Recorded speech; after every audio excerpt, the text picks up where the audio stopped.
Il me dit, mais Dieu veut que tu sois heureuse. Donc, si ta vie est une prison, ce n'est peut-être plus ton chemin. Et alors, à ce moment-là, j'explose en sanglots. Et je lui dis, mais si je ne suis plus religieuse, qui suis-je? 1, 2, 3, 4. La petite voix, la petite voix.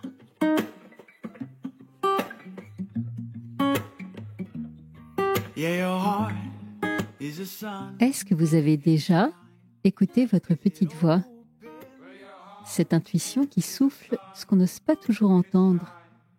Celle qui pourrait, peut-être, tout changer. Je m'appelle Herveline et comme vous, j'essaye, pas toujours avec succès, de suivre cette boussole intérieure. C'est pour ça que j'ai créé La Petite Voix, un podcast où des femmes et des hommes partagent avec émotion, parfois même avec humour, ces moments où la vie bascule et où tout devient possible. Chaque épisode explore des histoires de nouveaux départs. Une séparation libératrice, une reconversion audacieuse, un burn-out surmonté ou une maladie qui révèle une force insoupçonnée. Autant d'histoires de doute, de peur, mais aussi de courage et de transformation. Chaque mardi, je vous invite à découvrir ces conversations intimes, sans filtre, des conversations qui vont nous éclairer, nous inspirer. Alors, prêt à écouter La Petite Voix pour entendre la vôtre? La Petite Voix, le podcast, c'est parti!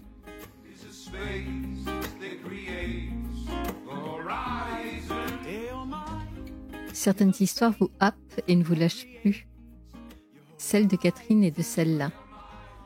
Pour inaugurer cette nouvelle version du podcast, j'ai voulu inviter une femme qui incarne parfaitement ce que c'est d'écouter sa petite voix. Catherine est solaire, pétillante, mais surtout profondément courageuse. Pendant 40 ans, Catherine a été sœur dans un monastère, vivant une existence de dévotion et d'austérité. Une vie où elle s'est peu à peu effacée, jusqu'à oublier qui elle était vraiment. Jusqu'au jour où, au cœur du silence imposé, elle a osé entendre cette petite voix bien enfouie qui, pas à pas, lui a soufflé le chemin vers la liberté. Aujourd'hui, Catherine vit chaque instant avec émerveillement et gourmandise, parce qu'elle en connaît la valeur. Bienvenue dans un épisode intime, vibrant et beau, tout simplement. Avec Catherine, nous allons parler de cette force qu'il faut pour se libérer d'une emprise, de cette étincelle de vie qui jaillit en plein burn-out et de ce moment où l'on se sent enfin libre, comme une libellule qui prend son envol.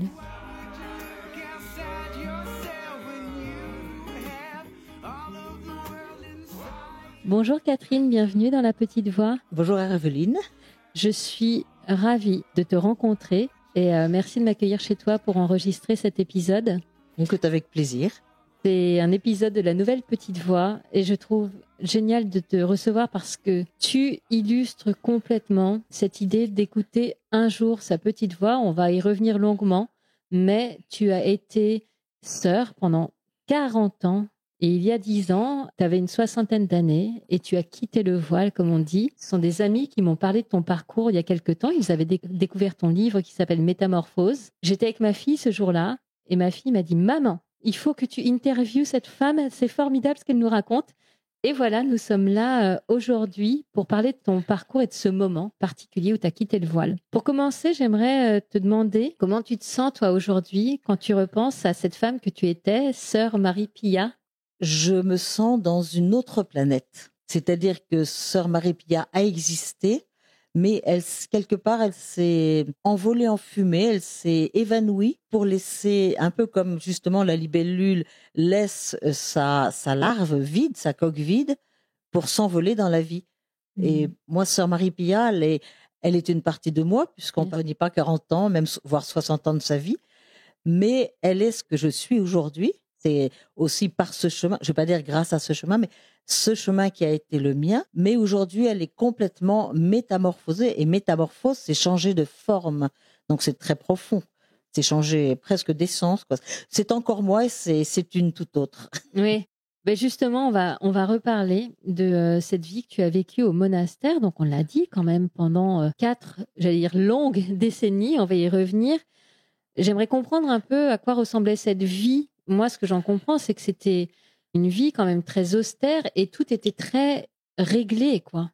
Au monastère, effectivement, c'est une vie réglée. Tout le monde fait la même chose au même moment. Mais ça m'a pas tellement changé puisque je suis d'une famille de 10 enfants. Et dans une famille de 10 enfants, il faut aussi des règles. Il y a des rituels, des règles, une famille catholique très pratiquante. Donc, j'avais déjà été habituée à ça.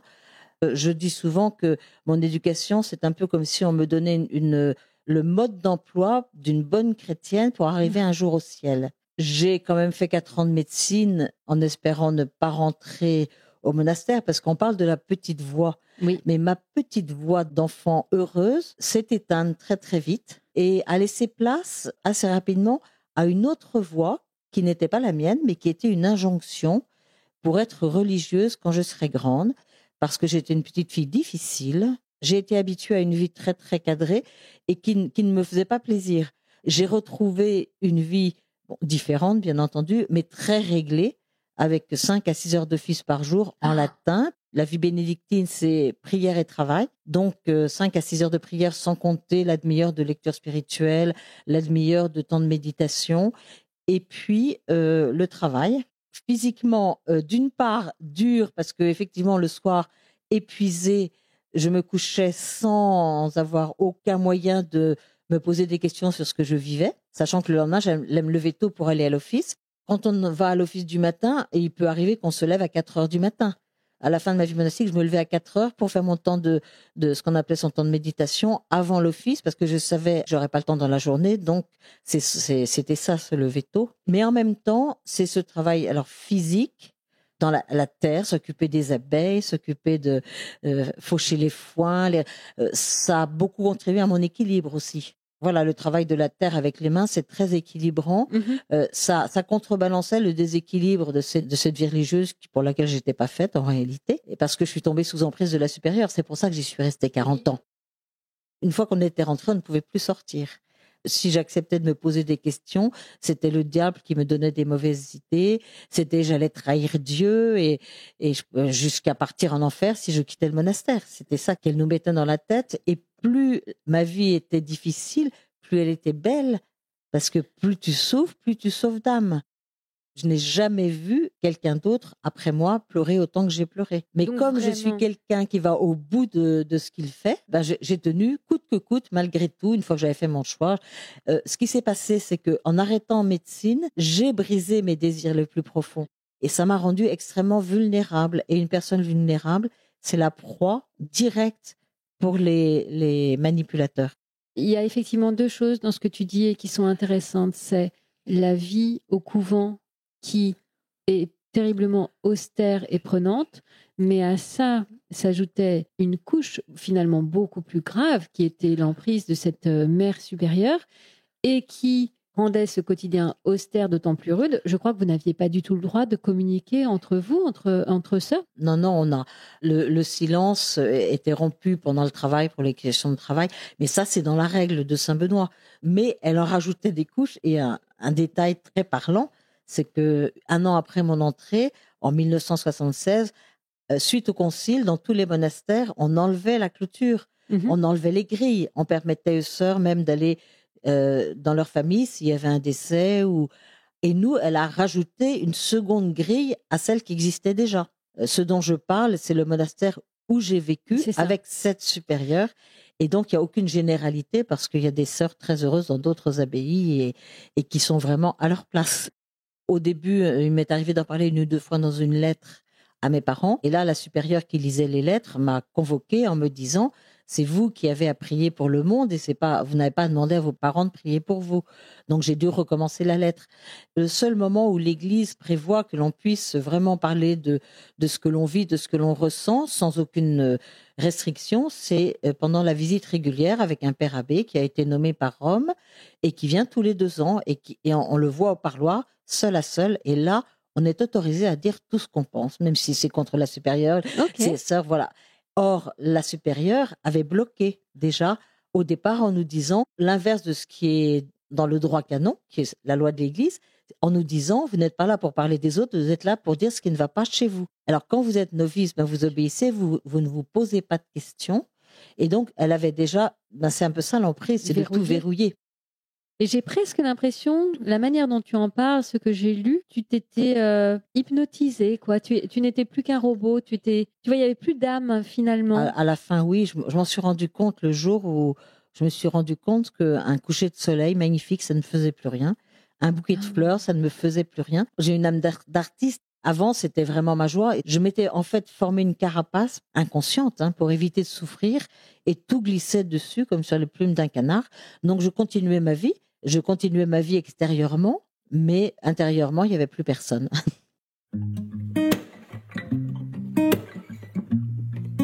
Qu'est-ce qui va, au bout de presque 40 années, faire que, comme des petites graines, viennent se semer en toi et qui vont t'emmener après vers le déclic? Alors, le problème de l'emprise, c'est qu'il faut un événement extérieur pour permettre les prises de conscience aux personnes qui sont sous emprise. Et nous, effectivement, ça va être le moment où notre supérieure va donner sa démission à 82 ans. Elle la donne sur le papier, mais pas en fait dans sa tête. Donc, elle a prévu, quand celle qui va lui succéder va être nommée, elle a prévu de revenir pour l'aider, soi-disant, à gouverner. Mais c'est elle qui reprendra le gouvernement. Oui. Et à ce moment-là, l'évêque dit, faut pas qu'elle revienne. Alors, je parle de dérive sectaire. C'est presque un euphémisme. Elle est devenue un vrai gourou. Oui. Si bien que quand on apprend que l'évêque lui interdit de revenir, dans la communauté, c'est un premier tsunami. Il y a des sœurs qui ne s'en sont pas remises d'ailleurs et qui commencent à partir. Vers d'autres communautés ou carrément à l'extérieur. Parce que c'est vraiment... À cette époque-là, on a eu 6 tentatives de suicide et 20 sœurs en dépression. Heureusement, aucune... Sur une communauté de combien de On sœurs? était 55 dans cette communauté. Comme elle se prenait pour le Christ, elle était devenue la référence de notre vie. Donc, quand votre référence s'écroule, il ne reste plus rien. Donc, ça a été la première prise de conscience et plusieurs partent. Et puis, Mère Claude, qui est élue, au bout de 18 mois, part. Alors, ce qui s'est passé, c'est que là, c'est sa prieure, la mère, qui prend sa place. L'Église lui demande de s'occuper de la communauté. Et puis, elle a un gouvernement un peu en dents de scie. C'est quelqu'un qui a du cœur, donc elle va essayer de remettre de la paix, parce que quand on est sous emprise, il y avait un climat de délation qui fait qu'il y avait une violence extrême entre nous. Alors, sous prétexte de charité, c'est-à-dire que si on avait l'impression qu'une sœur était un petit peu trop proche justement d'une autre sœur, ou à ce moment-là, il fallait aller en parler à l'abbesse par charité. Donc, Mère Gertrude essaye de remettre un peu de paix dans nos relations. C'est quelqu'un qui a du cœur, mais qui est toujours de l'avis de la dernière qui parle. Et donc, elle prend une décision, elle recule, elle recommence. J'étais à l'Économa, j'avais demandé que notre conseiller financier vienne nous conseiller pour les projets de construction pharaonique qui avaient été lancés. Donc, la réunion était prévue. Et la veille de la réunion, elle m'a appelé pour me dire, vous avez dit ça et ça. Une sœur, je ne sais même plus ce que c'était. Enfin, c'était des broutilles. Nous avons donc décidé avec mon conseil que vous n'irez pas à la réunion demain. Et comme je vous ai dit tout à l'heure, comme j'avais une carapace, là, j'aurais dû réagir parce que c'était totalement injuste. Mais je lui ai dit, ça m'est égal, j'irai pas, c'est tout. Et puis, j'ai fini ma journée. Je suis partie me coucher. Et le lendemain matin, je me réveille, je m'assieds sur mon lit et je m'entends dire tout haut, j'ai dit oui, 38 ans, aujourd'hui je refuse qu'on me traite comme un enfant que l'on mette au coin. Et donc c'est une étincelle de vie qui en fait s'était réveillée quelques mois avant. J'avais demandé d'aller me reposer une semaine dans un monastère bénédictin au-dessus d'Annecy. Avec toutes les sœurs qui étaient en burn-out, qui étaient en dépression, la supérieure commençait à donner des permissions pour aller se reposer parce qu'elle en fait, elle était complètement débordée. C'était plus tenable en fait. C'était plus tenable. Et j'étais allée me reposer une semaine à Tamier, au-dessus d'Annecy. Et là, j'avais été vraiment reçue extrêmement fraternellement et j'avais vécu une expérience très forte. C'est-à-dire, quand je suis arrivée, le ciel était gris, plein de neige. Je me sentais un petit atome perdu dans un monde hostile. Et puis un matin, la neige était tombée, le vent avait soufflé, il y avait le soleil, le ciel bleu, la neige. Je pars marcher. Parce que ce que j'ai pas dit, c'est que j'étais en burn-out, mais j'avais un disque mental qui tournait en permanence dans mon cerveau, qui me disait pourquoi, comment, qu'est-ce que je vais faire, qu'est-ce que je vais devenir, pourquoi je suis encore là, qui me posait des questions sans réponse, mais je n'avais pas le bouton off pour l'arrêter. Donc c'était épuisant. Et là, je pars marcher et tout d'un coup, mon disque s'arrête. Je commence à sentir la chaleur du soleil. Je vois le scintillement de la neige. J'entends les oiseaux qui commencent à gazouiller. C'est-à-dire que mon corps se réveille. Voilà, la perception se réveille et mon disque s'arrête. Et ça a été déjà une première expérience extraordinaire. Ce qui fait qu'au bout d'une semaine, je retourne au monastère, je retrouve toute ma vie. Moi, je sais comment arrêter ce disque. C'est-à-dire que quand il commence à repartir, je vais dehors, je vais écouter les oiseaux. Le fait d'entendre et de regarder arrête mon disque. C'est plus tard que j'ai réalisé que c'était effectivement mon corps là qui s'était réveillé. C'est lui qui a permis que pendant cette nuit-là où j'étais dans l'inconscient complet, il y a une petite étincelle de vie qui traverse. C'est une révélation. Ce que j'entends, c'est que tu as ce réveil d'essence, mais je crois aussi que tu as trouvé là-bas de l'amour, en fait, et de l'humanité que tu n'avais pas là où tu étais, en fait. Complètement. Ça, c'est vrai. Alors là-bas, c'était des moines qui connaissaient notre histoire, qui savaient qu'on avait été extrêmement ébranlés, qui avaient reçu Mère Claude, la seconde abbesse, pendant son abbatiat, qui avait su qu'elle était partie, donc ils se doutaient que pour nous, on vivait des choses, surtout que on vivait des choses très difficiles. J'ai besoin de parler, donc là je parle, tout sort, et en même temps, de temps en temps, il me pose une question. De ces personnes qui, en écoutant, savent poser la bonne question qui va pouvoir te permettre de chercher en toi ce que tu penses vraiment et surtout la suite de ton chemin, parce qu'il n'y a que toi qui sais ce qui est bon pour toi. Il n'y a que toi qui peux trouver ton chemin. Par contre, les autres sont extrêmement importants pour faire un peu le révélateur. Bien sûr. Mais certainement, ça a été la première étape qui m'a permis, 2 mois plus tard, d'avoir cette réaction devant la mère Gertrude. Après la réunion, est venue me trouver pour m'en parler et je lui ai simplement répondu « Foutez-moi la paix ». Je n'ai jamais parlé comme ça à une supérieure. Et en fait, là, ce qui s'est passé dans la nuit, j'ai lu plus tard dans des livres, c'est vraiment une émotion psychologique, une expérience extrêmement forte. Et il faut que l'être humain ait du temps pour l'assimiler, la digérer. Et donc, pendant 3 semaines, je n'ai parlé à personne. J'allais dans le jardin, travailler au potager. Comme si de rien n'était. Et je ne parlais sauf qu'à à personne. l'intérieur, la révolution, là, tout était en train de monter. Finalement, la supérieure décide d'arrêter les projets de construction. Donc, je me dis, là, ça me détend, je commence à reprendre la place dans la communauté. Puis, une semaine après, j'apprends qu'elle a décidé finalement de reprendre les travaux parce qu'elle a écouté les autres sœurs économes. Ah oui. Alors là, je vais la trouver. Je dis, moi, je ne peux pas vivre avec quelqu'un comme ça. Là, je suis dans une colère noire, mais je lui aurais saisi les épaules et cogné la tête contre le mur si je ne m'étais pas retenue. Mais je lui dis, c'est pas possible. Moi, je pars me reposer un mois. Elle refuse. Je lui dis, bon, puisque c'est ça, je vais voir un psychiatre. Dans ces milieux-là, voir un psychiatre, c'est risquer de perdre sa vocation. Et je commence à faire tout moi-même. Je prends mon rendez-vous, je prends la voiture, je la préviens, j'ai rendez-vous tel jour à telle heure, je prends telle voiture. Chose qui ne se faisait pas. On ne sortait pas de la communauté. Déjà, et le chemin commence à s'ouvrir. Et j'allais dire, là, les vannes ont commencé à s'ouvrir et le flot embarque tout. Oui, c'est ça. Une fois que c'est embarqué, j'ai l'impression que de toute façon, tu n'arrêteras pas le processus. Donc, ce psychiatre-là va t'aider. Alors, il va m'écouter et lui, il commence à sentir un peu la secte parce qu'il avait vu passer d'autres sœurs avant moi. Et finalement, il me dit, le mieux, c'est que vous alliez vous reposer un mois et revenez me voir au mois de juin. Okay. À ce moment-là, la supérieure me dit, avis médical, d'accord. Et je choisis d'aller dans une communauté en Île-de-France. Et au bout d'un mois, je vais demander quand est-ce que je prends mon billet de retour, la mort dans l'âme. Et là, la supérieure discute avec moi pendant 1 heure en me disant, mais vous n'êtes pas du tout en état d'y retourner. C'est la première qui m'a sauvée. Parce que là, j'étais encore tellement formatée. J'avais la permission d'1 mois. Il faut que je revienne. Je ne me posais pas la question. On ne se pose pas de questions. On n'a pas appris à se poser de questions. À la fin de ma vie monastique, j'étais allée voir Mère, elle s'appelait comment, Mère Edith, la première abbesse, celle qui nous a mis sous emprise. Ouais. Je suis allée le voir en lui disant, je ne sais plus pourquoi je suis là, j'ai un cafard, j'ai un poids énorme dans ma vie. Elle m'a regardée, elle m'a dit, mais vous en êtes encore à vous écouter? Mais le Christ, lui, ne s'est pas écouté. Il n'a pas eu une vie sur un lit de roses. sortez de mon bureau. Donc, on était interdiction d'écouter ces émotions. On étouffe complètement. Et puis, en plus, ces émotions-là, d'autant plus, elles commencent à remettre en question. Voilà. Je suis restée 1 an dans cette communauté. Et pendant cette année-là, au mois d'octobre, je téléphone à ma petite sœur qui, elle, avait fait tout un chemin par rapport à notre éducation. Donc, qui, elle aussi, avait énormément évolué. Et je lui dis, écoute, Gaëlle, c'est incroyable, mais j'ai ma petite fille qui me fait faire n'importe quoi, ma petite princesse intérieure, là. Ce matin, pendant que les sœurs étaient à l'office, je suis descendue à cheval sur la rampe de l'escalier. Au lieu d'aller faire ma cellule, je vais regarder mes mails parce que j'avais une adresse mail. Alors, j'ai commencé à rentrer en relation avec tout le monde.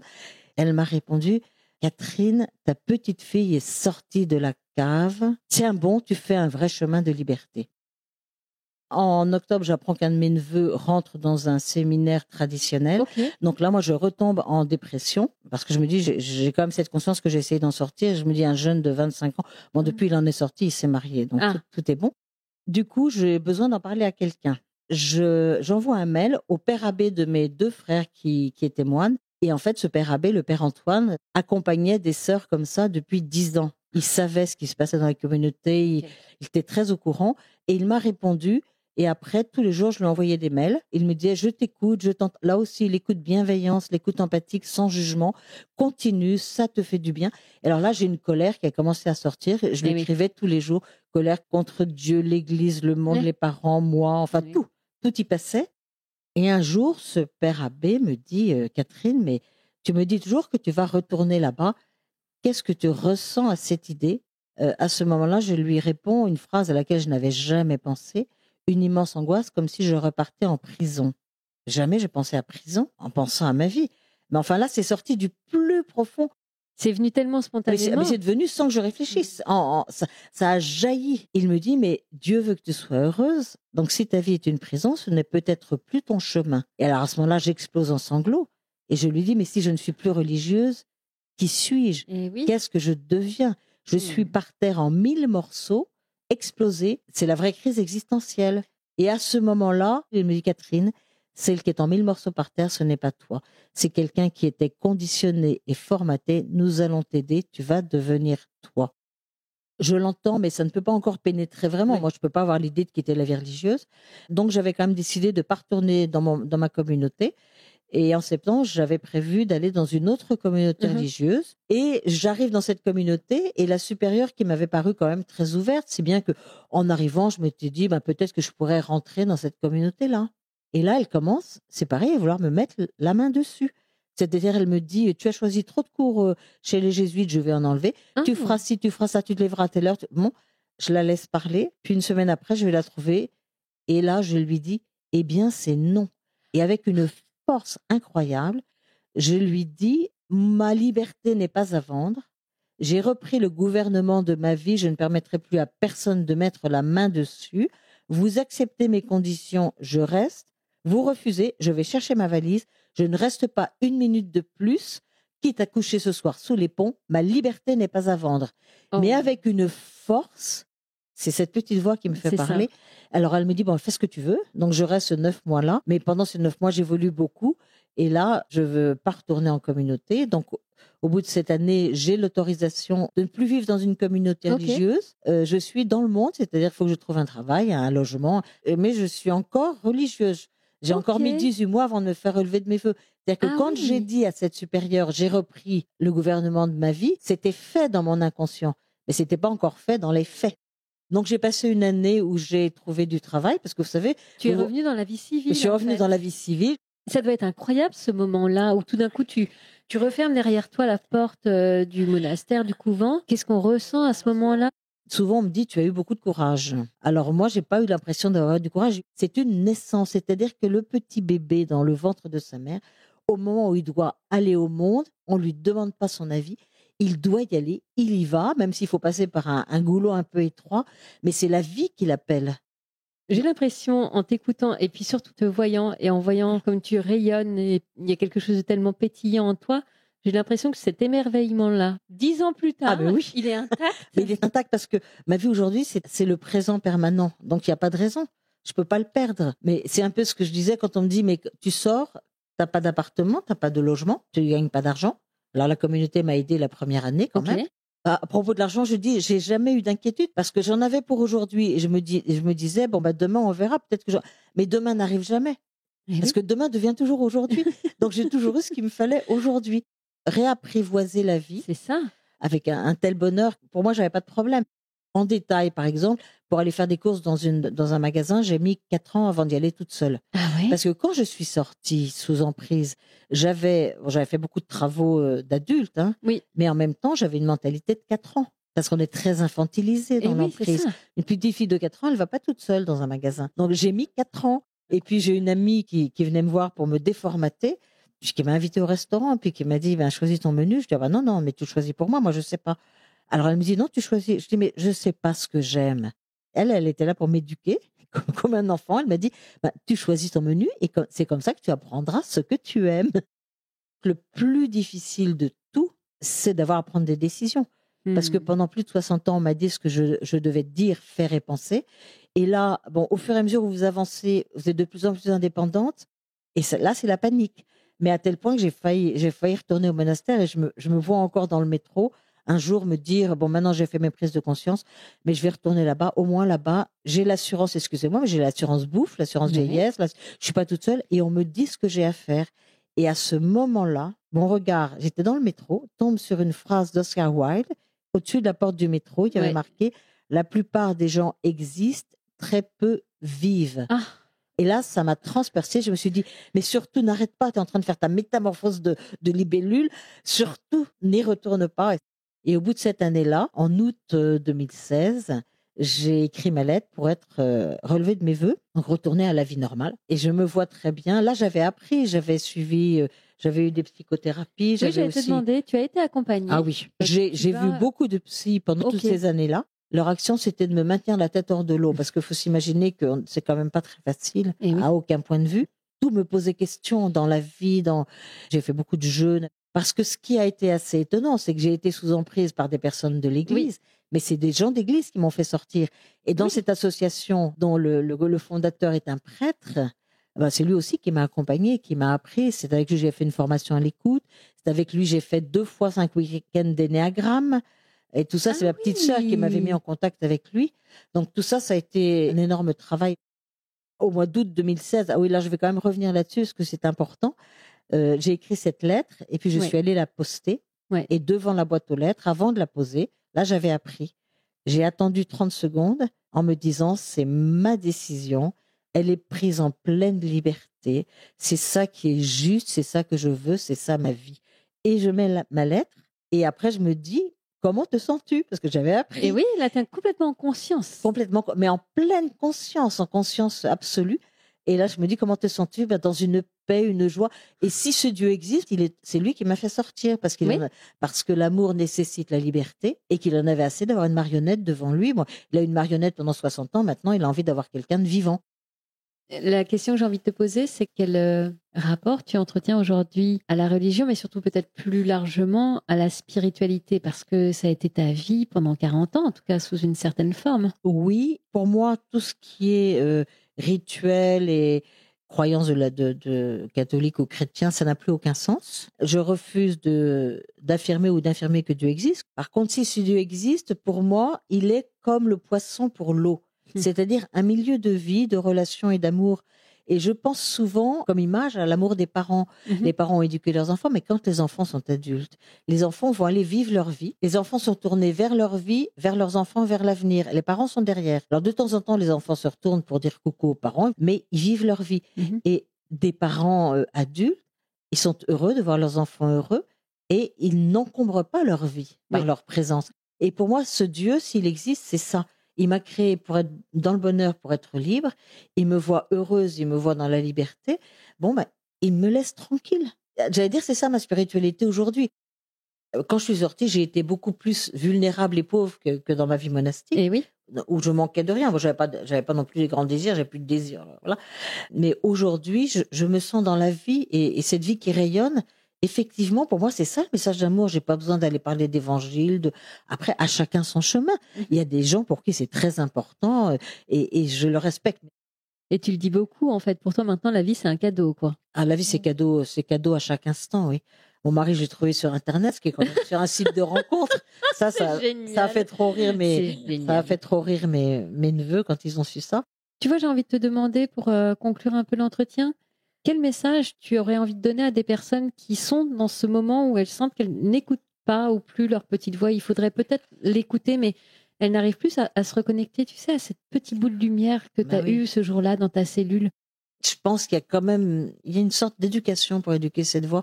J'ai eu cette chance de retrouver la perception de mon corps, donc l'existence de mon corps. Et alors ça, je pense, c'est très important de repasser par son corps. Ça peut être du yoga, ça peut être la méditation, mais sans aucune connotation religieuse. Mais l'écoute de soi, le silence, ça, je l'ai fait énormément. L'écoute de soi, c'est toute une éducation qui passe par beaucoup de silence. Mais comme quelquefois, le silence peut être insupportable, si on est seul et dans la souffrance, de énormément se faire aider, se faire accompagner. Les bonnes personnes, ce sont celles qui savent qu'il n'y a que toi qui sais ce qui est bon pour toi. Moi, ça a été une révélation. Celle qui commence à dire à ta place, il faudrait, tu dois, là, moi, je m'en protège. Hein. Elles ont le droit de le penser, mais moi, j'ai le droit de me protéger. Donc, je n'entre pas en relation avec ces personnes-là. Mais celles qui, par leur écoute respectueuse et par leurs questions, me permettent d'avancer pour retrouver sa petite voix.